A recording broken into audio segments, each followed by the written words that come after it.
जय श्री राम। आइए आगे सुनते हैं श्रीमद् भागवत महापुराण में। जब शमीक मुनि के पुत्र ने सुना कि राजा ने मेरे पिता के साथ दुर्व्यवहार किया है, तो वह कहने लगा, ये नरपति कहलाने वाले लोग उच्छिष्ट भोजी कौओं के समान सुंड मुसुंड होकर कितना अन्याय करने लगे हैं।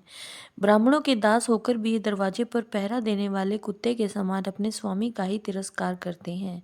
ब्राह्मणों ने क्षत्रियों को अपना द्वारपाल बनाया है, उन्हें द्वार पर रहकर रक्षा करनी चाहिए। घर में घुसकर स्वामी के बर्तनों में खाने का उसे कोई अधिकार नहीं है। अतएव उन मार्गगामियों के शासक भगवान श्री कृष्ण के परम धाम पधार जाने पर इन मर्यादा तोड़ने वालों को आज मैं दंड देता हूँ। मेरा तपोबल देखो। अपने साथी बालकों से इस प्रकार कहकर क्रोध से लाल लाल आंखों वाले उस ऋषि कुमार ने कौशिकी नदी के जल से आचमन करके अपने वाणी रूपी वज्र का प्रयोग किया।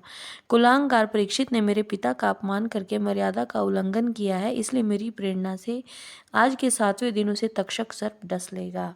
इसके बाद वह बालक अपने आश्रम पर आया और अपने पिता के गले में सांप देखकर उसे बहुत दुख हुआ और वो रोने लगा। विप्रवर शौनक जी शमीक मुनि ने अपने पुत्र का रोना सुनकर धीरे धीरे अपनी आंखें खोली और देखा कि उनके गले में एक मरा हुआ सांप पड़ा है।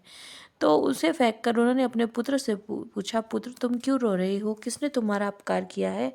उसके इस प्रकार पूछने पर बालक ने सारा हाल कह दिया।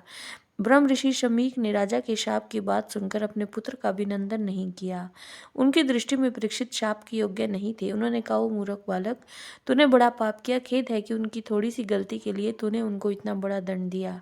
तेरी बुद्धि अभी कच्ची है। तुझे भगवत स्वरूप राजा को साधारण मनुष्यों के समान नहीं समझना चाहिए, क्योंकि राजा के दूसरे तेज से सुरक्षित और निर्भय रहकर ही प्रजा अपना कल्याण संपादन करती है।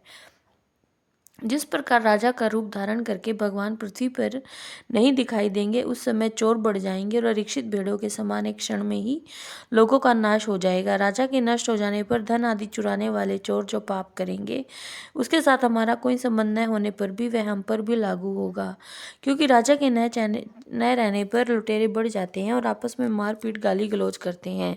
साथ ही पशु, स्त्री और धन संपत्ति भी लूट लेते हैं। उस समय मनुष्यों का वर्णाश्रम चार युक्त वैदिक आर्य धर्म लुप्त हो जाता है। अर्थ, लोभ और काम वासना के विवश होकर लोग कुत्तों और बंदरों के समान वर्ण संकर हो जाते हैं। सम्राट परीक्षित तो बड़े ही यशस्वी और धर्म धुरंधर हैं। उन्होंने बहुत से अश्वमेध यज्ञ किए हैं और वे भगवान के परम प्यारे भक्त हैं। वे ही राज ऋषि भूख व्यास से व्याकुल होकर हमारे आश्रम पर आए थे। वे शाप के योग्य कदापि नहीं है।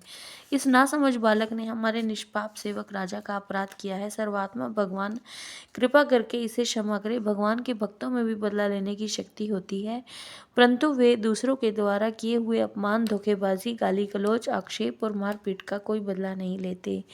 महामुनि शमीक को पुत्र के अपराध पर बड़ा पश्चाताप हुआ। राजा परीक्षित ने जो उनका अपमान किया था, उस पर तो उन्होंने ध्यान ही नहीं दिया। महात्माओं का स्वभाव ही ऐसा होता है कि जगत में जब दूसरे लोग उन्हें सुख दुख आदि द्वंद्वों में डाल देते हैं, तब भी वे प्राय हर्षित या व्यथित नहीं होते, क्योंकि आत्मा का स्वरूप तो गुणों से सर्वथा परे है।